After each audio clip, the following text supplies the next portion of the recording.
The communications bay was dimly lit, the glow of consoles casting long shadows across scattered equipment and tangled cables. Sophia Kim sat hunched over a bank of monitors, her fingers moving deftly over the controls as static hissed softly in the background. The usual hum of the colony's systems was a distant murmur here, replaced by the sharp crackle of interference that had become all too familiar. For weeks, the silence from Earth had settled like a heavy fog, pressing down on every corner of the colony. But tonight, something was different. Sophia's eyes narrowed as a faint blip flickered across the main screen. It was irregular, almost imperceptible beneath the static, but unmistakably there. She adjusted the frequency, her breath catching as the signal persisted, a weak, stuttering pulse that defied the oppressive quiet. "Alara," Sophia called softly, glancing toward the door. "You need to see this." Alara Quinn stepped inside, her sharp eyes immediately drawn to the screen. The colony's communications officer had long since become a figure of pragmatic hope. Her lean frame tense with the weight of unspoken fears and unyielding determination. She leaned close, the low hum of the equipment mingling with the rapid beat of her heart. "Is that a signal?" Alara whispered, hardly daring to believe. Sophia nodded, her fingers flying across the console to isolate the pulse. "It's faint, irregular, but it's definitely not random noise. There's some kind of pattern." They worked through the night, painstakingly filtering and amplifying the signal. Each fragment teased out from the static was a fragile thread connecting them to a home that seemed increasingly distant and unreachable. The colony's last beacon, now flickering uncertainly in the void. Days passed with Sophia and Alara collaborating closely, decoding bursts of data that hinted at Earth's dire situation, but also suggested that some efforts to communicate still endured. The colony's communal spaces, once heavy with despair, began to fill with murmurs of cautious optimism. People gathered around crude speakers, listening to the crackling transmissions that stitched together fragments of messages, voices warped and distorted, but undeniably human. "It's not much," Alara admitted during one of the tense meetings, "but it's something. It means Earth hasn't forgotten us entirely." Maya Singh's warm smile offered a rare light in those moments, her presence nurturing the fragile bonds that kept the colony from fracturing.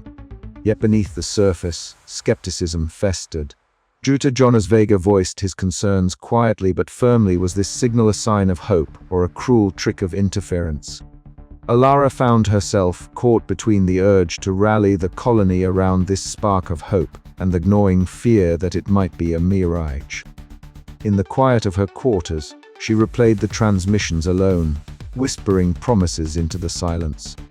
The weight of isolation pressed against the thin walls, but in those fleeting moments, the silence seemed less like an enemy and more like a presence to be reckoned with, a vast space filled with possibility.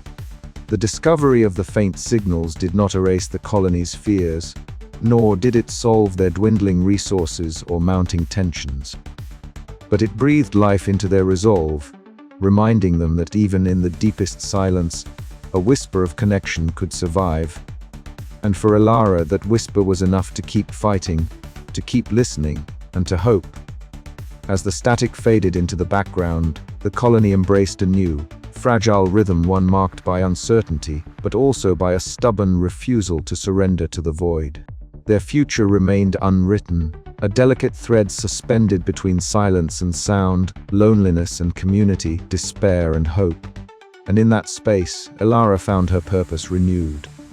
Outside, the alien sky stretched vast and indifferent, but inside the colony's heart, a faint signal pulsed, a last broadcast, fragile and unyielding, echoing into the unknown.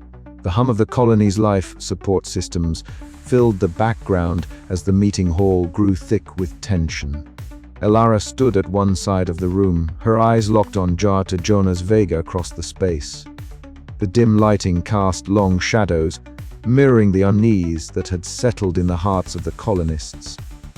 Tonight's gathering was supposed to be a routine update, but quickly spiraled into a crucible where hope and skepticism clashed. Sophia Kim had just presented her findings, faint, irregular signals that might be remnants of Earth's broadcasts. The room had been charged with a tentative optimism as the audio samples played crackling static punctuated by fleeting patterns that hinted at intentionality. But as the last echo faded, the weight of uncertainty pressed down. Jonas stepped forward, his graying hair catching the dull light. These signals, he began, voice calm but firm, could easily be random noise, interference from cosmic radiation, equipment glitches, or even atmospheric anomalies. To build our survival strategy on such fragile evidence is reckless. A murmur rippled through the crowd. Alara felt a pang of conflict. She believed in the flicker of hope Sophia had uncovered, but Jonas's pragmatism was not unfounded. Years of scientific rigor had honed his caution. Jonas, Alara replied steadily, it's not about abandoning caution. It's about not giving up on the possibility that Earth is still out there, still trying to reach us. This colony was built on hope as much as on science. Jonas shook his head, adjusting his glasses. Hope will not fix failing life support systems or dwindling food supplies. We need hard data, reliable plans. If we chase ghosts in the signal, we risk neglecting the real work. The debate deepened, fracturing the colony's fragile cohesion. Some colonists sided with Alara's vision, clinging to the slender thread of connection with their distant home. Others rallied behind Jonas's call for clear-eyed survivalism. The tension was palpable, threatening to unravel the delicate trust that held them together. Meanwhile, Sophia retreated to the communications room, a cramped chamber humming with outdated consoles and flickering screens. She replayed the signals, her fingers trembling slightly as she isolated a faint pattern buried beneath the static. Each fragment was a whisper from a vanished world, a puzzle piece in the vast silence. But doubt gnawed at her resolve. Was she hearing meaning where there was only noise? Outside, Maya Singh moved quietly through the colony's corridors. Her warm smile and steady presence soothed anxious colonists whispering about the growing divisions. She organized small gatherings, encouraging open dialogue and emotional support. Her role as a caregiver extended beyond physical wounds. She tended the fraying bonds of community spirit. Late into the night, Alara sat alone in her quarters, the muted glow of the control panel casting soft light on her face. She activated her recorder, her voice low but steady. Day 187, she began, the silence from Earth grows heavier each day, yet a faint signal pulses through the static. It's a fragile thread, but it's enough to keep us tethered to hope. Still, I wonder, are we clinging to a ghost? Will hope blind us to the harsh truths we face? Or is hope the only thing that will carry us through the darkness? Her words hung in the quiet room, a poignant reflection of the colony's precarious balance. As dawn approached, the colony woke to a new day shadowed by uncertainty. The argument over the signals was far from settled, and the rift between hope and pragmatism threatened to widen. Alara knew that to survive, they would need more than just technical skill or blind faith. They would need to find a way to walk the narrow line between dreams and reality, lest the shadows of doubt consume them all. The storage bay was quiet except for the soft hum of the colony's life support systems, a low constant beneath the scattered echoes of footsteps and shifting crates. Liam Ortega's boots thudded softly against the cold metal floor as he followed the catalog list on his tablet, ticking off inventory with meticulous precision. He had been at this for hours, cross-referencing shipments and supplies, trying to reconcile the dwindling resources with the official records. Something hadn't added up for weeks now. The numbers were off, but the log showed no errors. His eyes caught a faint outline on the far wall of the Bayer section that didn't match the rest of the shelving units.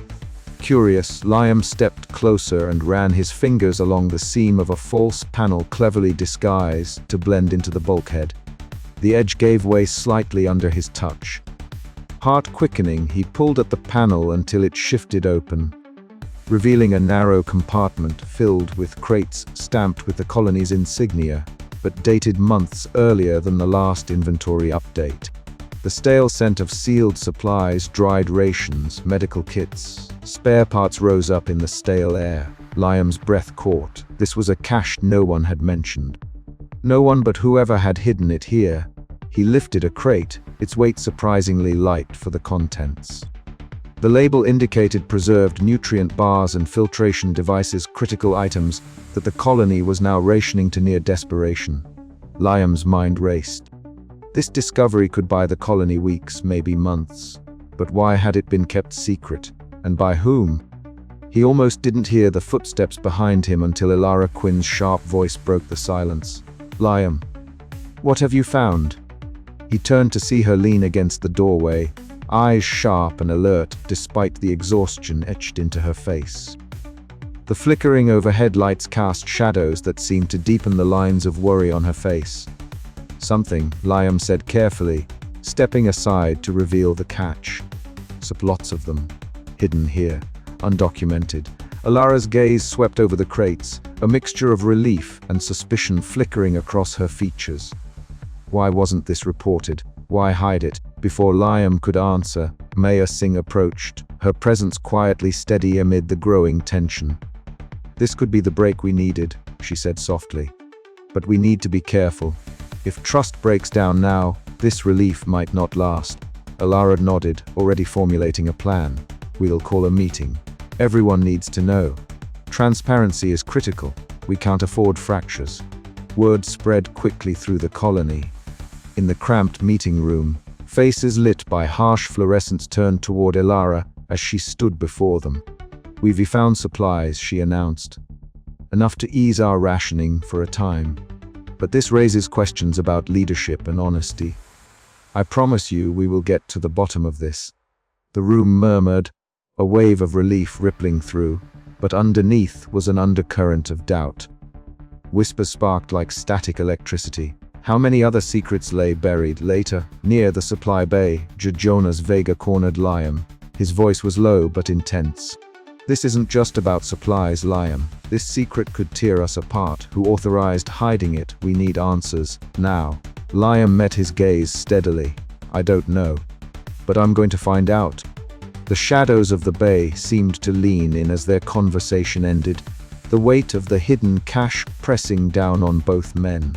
As night fell over the colony, Elara sat alone in her quarters, recording an audio log. Her voice was steady but carried the wariness of leadership fraught with uncertainty. "Today, we found hope hidden in silence. But hope alone won't save us. We must confront the darkness within ourselves as much as the void without. Trust is fragile, and now more than ever, it must be our foundation." Outside, the colony settled into uneasy rest, the hidden cache a beacon of light flickering against the encroaching shadows of doubt and isolation. The silence from Earth remained unbroken and oppressive, but within the colony a new, complicated chapter had begun, one that would test not only their survival, but the very bonds that held them together. The discovery had bought them time, but the questions it raised threatened to unravel the delicate fabric of their community. Elara knew the days ahead would demand more than resilience. They would require courage, honesty, and an unyielding commitment to each other. The silence was no longer just an external enemy. It had seeped into their hearts, and only by facing the fractures within could they hope to endure. As the first light of the colony's artificial dawn crept through the window, Elara's thoughts lingered on the hidden cache, a symbol of both salvation and suspicion. She pressed the record button again, her voice barely above a whisper. "We survive not because we are unbroken, but because we choose to be whole, even when the world forgets us." The chapter closed on that fragile hope, a pause before the inevitable storms to come. The communal hall was suffused with an oppressive heat. Not from any artificial source, but from the collective frustration that seemed to radiate from every face gathered within its cramped walls. The air was thick, carrying the sharp scent of recycled oxygen and the faint metallic tang of the colony's ventilation system. Around the long ration table, groups of colonists huddled close, voices rising and falling in waves of anxious debate. Elara Quinn stood near the center, her posture steady but her eyes flickering with the weight of responsibility.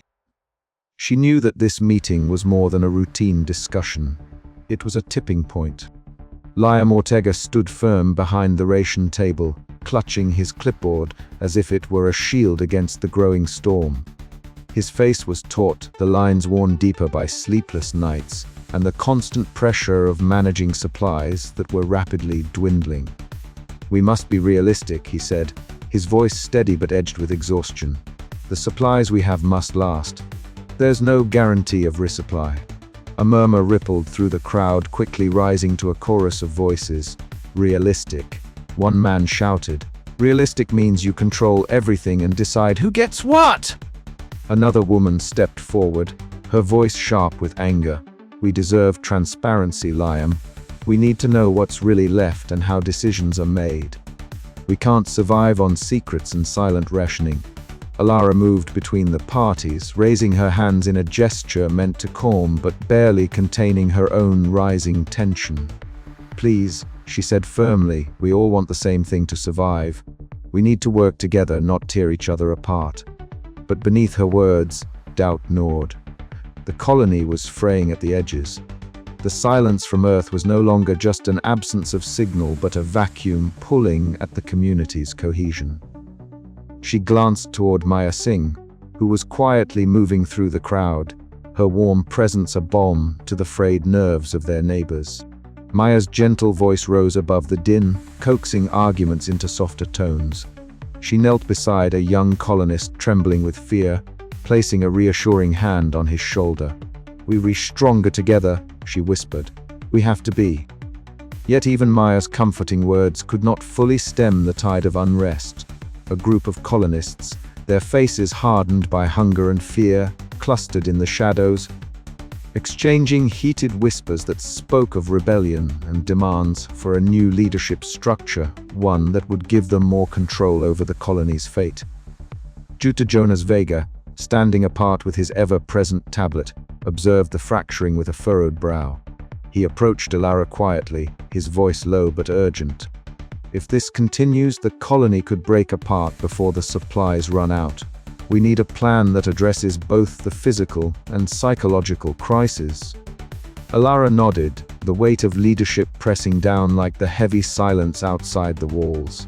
After the meeting broke up in uneasy disarray, she retreated to her quarters.